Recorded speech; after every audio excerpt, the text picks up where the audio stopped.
Shriram time news मध्ये मी कैलास सोनवणे आपले हार्दिक स्वागत करतो। सुरुवातीला पाहूया 24 तासातील ताज्या घडामोडी।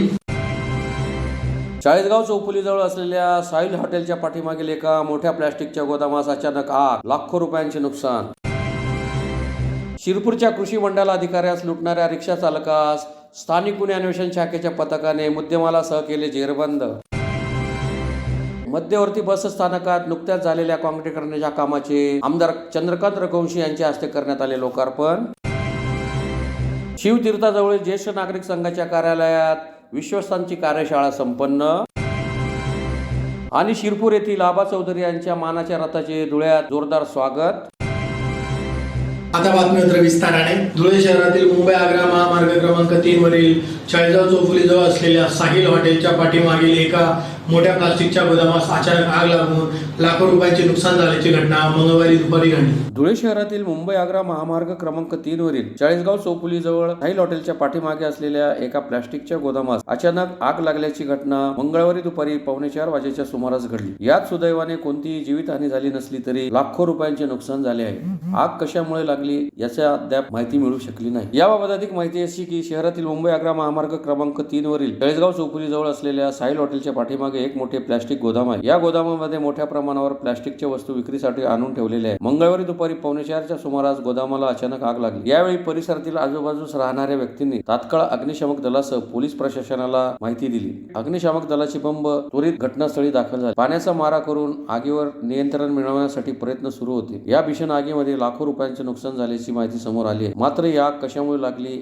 याची माहिती अद्याप मिळू शकलेली नाही। धुळे शहरातील बस स्थानकात शिरपूरच्या कृषी मंडळ अधिकाऱ्यास लुटणाऱ्या रिक्षा चालकास स्थानिक गुन्हे अन्वेषण शाखेच्या पथकाने मुद्देमालासह जेरबंद केले। धुळे बस स्थानकात शिरपूरच्या कृषी मंडळ अधिकाऱ्याला लुटणाऱ्या रिक्षा चालकास स्थानिक गुन्हे अन्वेषण शाखेच्या पथकाने जेरबंद केले असून त्याच्याकडून चोरलेला मोबाईल व 3,000ची रोकड असा 21,000 रुपयांचा मुद्देमाल जप्त करण्यात आला आहे। धुळे शहरातील बस स्थानकात 2 एप्रिल रोजी पहाटे 4:30 वाजता शिरपूरचे कृषी मंडळ अधिकारी शुभम शिरसाट यांना 3 जणांनी मारहाण करून त्यांच्या खिशातून मोबाईल, रोख रक्कम, ATM कार्ड, वाहन परवाना असा ऐवज जबरदस्तीने लुटून नेला होता। या प्रकरणी शहर पोलीस ठाण्यात जबरी चोरीचा गुन्हा दाखल झाला होता। सदर गुन्ह्याचा स्थानिक गुन्हे अन्वेषण शाखेमार्फत समांतर तपास सुरू असताना पोलीस निरीक्षक श्रीराम पवार यांना गोपनीय माहिती मिळाली होती। त्यानुसार सुरत बायपास वरील कॅन्सर हॉस्पिटल जवळून रिक्षा चालक हरीश उर्फ विजय पवार राहणार नकाने रोड देवपूर धुळे यास ताब्यात घेतले। त्याला पोलिसी खाका दाखवताच त्याने इतर 2 अनोळखी इसमांसह सदर गुन्हा केल्याची कबुली पोलिसांना दिली। त्याच्याकडून मोबाईल, रोख रक्कम असा 21,000 रुपयांचा मुद्देमाल जप्त करण्यात आला आहे। सदरची कारवाई पोलीस अधीक्षक श्रीकांत दिवरे, अप्पर पोलीस अधीक्षक किशोर काळे यांच्या मार्गदर्शनाखाली स्थानिक गुन्हे अन्वेषण शाखेचे पोलीस निरीक्षक श्रीराम पवार, दिनेश परदेशी, पंकज खैरमोडे, संतोष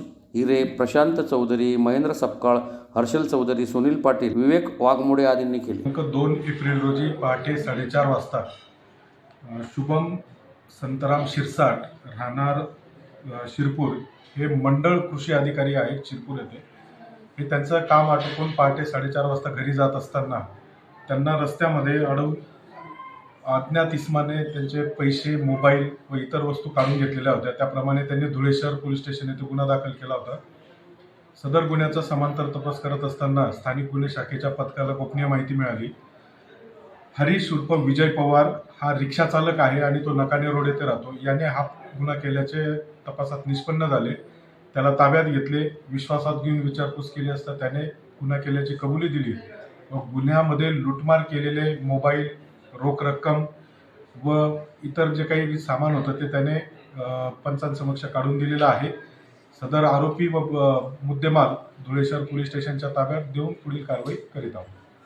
धुळे शहरातील मध्यवर्ती बस स्थानकात नुकत्याच झालेल्या काँक्रिटीकरणाच्या कामाचा लोकार्पण सोहळा आमदार चंद्रकांत रघुवंशी यांच्या हस्ते संपन्न झाला। धुळे मध्यवर्ती बस स्थानकातील नुकत्याच झालेल्या काँक्रिटीकरणाच्या कामाचा लोकार्पण सोहळा विधान परिषदेचे आमदार चंद्रकांत रघुवंशी यांच्या हस्ते संपन्न झाला। धुळे शहरातील मध्यवर्ती बस स्थानकातील अंतर्गत रस्त्यांच्या दुरावस्थेमुळे नागरिकांना नाहक त्रास सहन करावा लागत होता। खड्डे व धुळीमुळे नागरिकांचे आरोग्य धोक्यात येत होते। रोज छोटे मोठे अपघात घडत होते। त्यामुळे धुळे मध्यवर्ती बस स्थानकाच्या अंतर्गत काँक्रीट रस्त्यासह नूतनीकरणासाठी रस्त्यासाठी निधीची मागणी शिवसेना जिल्हा प्रमुख मनोज मोरे यांनी उपमुख्यमंत्री तथा शिवसेनेचे नेते एकनाथ शिंदे यांच्याकडे केली होती, परंतु महामंडळाची आर्थिक परिस्थिती भक्कम नसल्याने उद्योगमंत्री उदय सामंत यांनी बस स्थानकातील अंतर्गत कॉन्क्रीट रस्त्यासाठी 4 कोटी रुपये निधी मंजूर केला. निधी मंजुरीची घोषणा शिवसेना जनसंपर्क कार्यालयाचे उद्घाटन प्रसंगी धुळे येथे करण्यात आले. कॉन्क्रीट रस्त्याचे टेंडर निघाल्यापासून ते कामाचे उद्घाटन शिवसेना सचिव भाऊसाहेब चौधरी, आमदार मंजुळा गावित यांच्या हस्ते झाल्यानंतर व काम होईपर्यंत वेळोवेळी मनोज मोरे यांनी पाठपुरावा केला. दर्जेदार रस्त्याच्या कामाचे लोकार्पण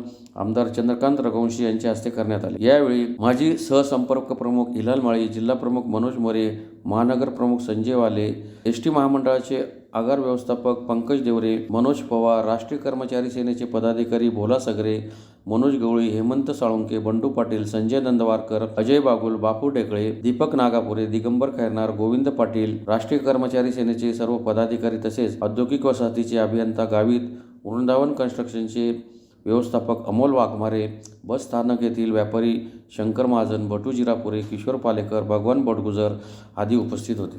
बसस्टँड या परिसरामध्ये केलेल्या कॉन्क्रिटीकरणाचा लोकार्पण सोहळा आयोजित करण्यात आला होता. आम्ही सगळ्याच पदाधिकाऱ्यांनी जनतेच्या हितासाठी उद्योगमंत्री व आमचे नेते उदय सामंत साहेब यांना आग्रह धरला होता की MIDCच्या माध्यमातून धुळे बसस्टँडच्या एरियामध्ये एवढे खड्डे होते की ज्याचा प्रश्न नाही, आणि अशा वेळेला एकनाथ शिंदे साहेबांनी त्यांना आदेश दिले की कुठल्याही परिस्थितीत धुळ्यामध्ये निधी मंजूर करा आणि बसस्टँडची कामं घ्या. मला वाटतं धुळे जिल्ह्यातली 2-4 बसस्टँडची कामं त्यांनी त्यांच्या मार्गदर्शनाखाली या निधीतून मंजूर करून दिली होती. अत्यंत चांगल्या दर्जाचं काम इथं केलेलं आहे आणि भविष्यामध्ये या बसस्टँडवरती काही इमारतींचं सुद्धा उभारणी होणार आहे आणि त्याला सुद्धा अडचण येणार नाही. प्रस्तावित नवीन बसस्टँड सुद्धा शासनाकडे प्रस्तावित आहे आणि या दृष्टिकोनातून आमच्या टीमने मनोज भाऊ, विरालांना, संजीव भाऊ वाल्ले या सगळ्यांनी पाठपुरावा करून अत्यंत चांगलं काम, जनतेच्या हिताचं काम करणारं कोण तर शिवसेना हेच एक माध्यम आहे हे दाखवून दिलेलं आहे परत एकदा.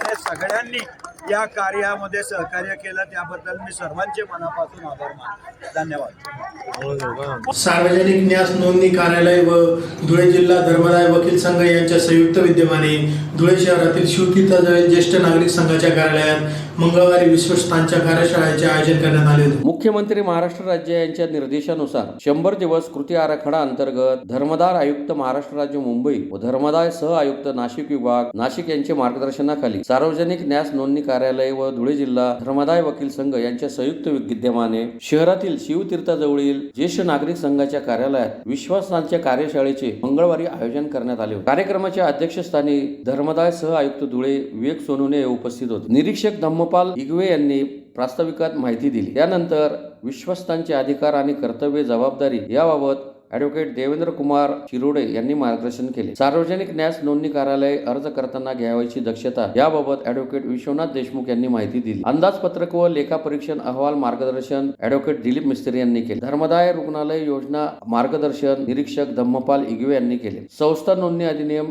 1860 व सार्वजनिक विश्वस्त व्यवस्था अधिनियम 1950 विश्वासांसाठी मार्गदर्शन राजेंद्र कानडे सहाय्यक धर्मदाय आयुक्त यांनी केले. त्यानंतर धर्मदाय सह आयुक्त विवेक सोनुने यांचे अध्यक्षीय मार्गदर्शन झाले. या प्रसंगी ॲडव्होकेट प्रमोद कुमार दीक्षित, अध्यक्ष ट्रस्ट ॲक्ट प्रॅक्टिशनर धुळे यांच्यासह धर्मदाय सह आयुक्त विवेक सोनुने, सहाय्यक धर्मदाय आयुक्त Rajendra Kanade, advocate Devendra Kumar Shirode, advocate Vishwanath Deshmukh, advocate Dilip Mistry आदी उपस्थित होते.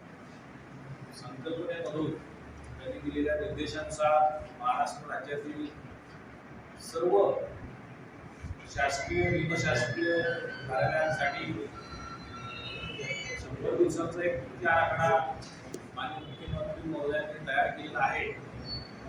त्या कृती आराखड्यातून शासकीय निमशासकीय कार्यालयांमध्ये जे काही दररोजच्या जीवनामध्ये घडामोडी चालतात कार्यालयामध्ये, त्या कार्यालयामध्ये चालत असलेल्या घडामोडींमध्ये कार्यालयातील कामकाज सुकर कसं होईल, येणाऱ्या अभ्यर्थ्यांना, येणाऱ्या पक्षकारांना, येणाऱ्या विधिज्ञांना भेटी देणाऱ्या वेगवेगळ्या प्रकारच्या जनतेमधील जो घटक असतो त्या जनतेतील घटकाला शेवटच्या पातळीपर्यंत शासनाच्या असलेल्या योजना याची माहिती मिळावी, प्रत्येक जनतेच्या घटकाला त्याला असलेले अधिकार काय आहेत आणि त्याला शासन कुठल्या प्रकारे मदत करत आहे या सर्व मदतीची जनतेला माहिती व्हावी. त्याचबरोबर शासनाच्या सोबत काम करत असणारे कर्मचारी असतील, अधिकारी असतील, वेगवेगळ्या प्रकारे धर्मदाय संघटनेच्या बाबतीत आपण जर बघायला झालं तर आपल्याकडे ट्रस्टची नोंदणी आपण करून घेतो. विश्वस्त आपल्याकडे येतात नोंदणी करून घेण्यासाठी. नोंदणीच्या पूर्वीचे विश्वस्त, नोंदणीच्या नंतरचे विश्वस्त, त्यांना येणाऱ्या अडचणी आणि त्यांच्यासोबत काम करणारे त्यांचे विधिज्ञ ज्यांच्याकडून ते सल्ला घेतात, मार्गदर्शन घेतात आणि त्यांच्या मार्गदर्शनानुसार त्यांच्या विश्वस्त व्यवस्थेत ते कामकाज करतात. या सर्व घटकातील सर्व व्यक्तींना, सर्व लोकांना, म्हणजे ज्यामध्ये आपण अधिकारी बघतो, एका बाजूला अधिकारी कर्मचारी असतात, दुसऱ्या बाजूला विश्वस्त आणि विधिज्ञ असतात. चैत्र नवरात्रोत्सवानिमित्त बलिगडावर जाणाऱ्या शिरपूर येथील आबा चौधरी यांच्या मानाच्या रथाचे धुळ्यात आग्रा रोडवरील आदर्श पुस्तकालय येथे जय ग्रुप तर्फे जोरदार स्वागत करण्यात आले. यावेळी महाप्रसाद वाटपाचा कार्यक्रम संपन्न झाला. वणी येथील सप्तशृंगी देवीच्या चैत्र यात्रोत्सवानिमित्त खानदेशातून अनेक भाविक पायी वणी गडावर यात्रोत्सवासाठी जातात. धुळे जिल्ह्यातील शिरपूर येथील मानाचा आबा चौधरी यांचा रथही मार्गस्थ झाला आहे. सदर रथाचे धुळे शहरात आगमन होताच आग्रा रोडवरील आदर्श पुस्तकालय येथे जय अंबे ग्रुपच्या वतीने रथाचे जोरदार स्वागत करीत महाप्रसाद वाटपाचा कार्यक्रम संपन्न झाला. यावेळी आई भगवती ग्रुप धुळेचे अध्यक्ष दिनेश निकुंभ, अमर पगारे, आबा सोनवणे, मिलिंद सोनवणे, भैया सोनवणे, अमित सोनवणे, प्रशांत व्यवहारे, सीमा सोनवणे, वीणा महाजन, दिलीप सोनवणे, विशाल आजळकर, भैया आजळकर यांच्यासह जय अंबे ग्रुपचे सर्व भक्त मोठ्या संख्येने उपस्थित होते. जय अंबे ग्रुप तर्फे 18वे वर्ष आहे. यावेळी देखील त्याच उत्साहाने गडावर जाणाऱ्या भाविकांसाठी भंडाऱ्याचं आयोजन केलं जातं. तसंच जो शिरपूरहून आपल्या मानाचा रथ येतो तर त्याचं देखील या ठिकाणी ग्रुपतर्फे भव्य स्वागत केलं जातं. या ठिकाणी सर्व मंडळाचे जे पदाधिकारी, कार्यकर्ते आहेत हे या ठिकाणी मेहनत घेत असतात आणि एक अतिशय चांगला उपक्रम, एक धार्मिक वातावरण या ठिकाणी तयार झालेलं असतं. आपल्या सर्वांना दीर्घायुष्य लाभो, सुख समृद्धी लाभो अशी माता एक सप्तशृंगी देवीच्या चरणी प्रार्थना करतो. पुन्हा एकदा ठळक घडामोडींवर. चाळीसगाव चौफुलीजवळ असलेल्या साहिल हॉटेलच्या पाठीमागील एका मोठ्या प्लॅस्टिकच्या गोदामास अचानक आग, लाखो रुपयांचे नुकसान. शिरपूरच्या कृषी मंडळ अधिकाऱ्यास लुटणाऱ्या रिक्षा चालकास स्थानिक गुन्हे अन्वेषण शाखेच्या पथकाने मुद्देमालासह केले जेरबंद. मध्यवर्ती बस स्थानकात नुकत्याच झालेल्या काँक्रीटीकरणाच्या कामाचे आमदार चंद्रकांत रघुवंशी यांच्या हस्ते करण्यात आले लोकार्पण. शिवतीर्थाजवळ ज्येष्ठ नागरिक संघाच्या कार्यालयात विश्वस्तांची कार्यशाळा संपन्न. आणि शिरपूर येथील आबा चौधरी यांच्या मानाच्या रथाचे धुळ्यात जोरदार स्वागत. याचबरोबर श्रीराम टाइम न्यूजचे बातमीपत्र संपले. दिवसभरातील ताज्या घडामोडींसाठी पाहत राहा श्रीराम टाइम न्यूज. भेटूया पुढील प्रसारणात. तोपर्यंत नमस्कार.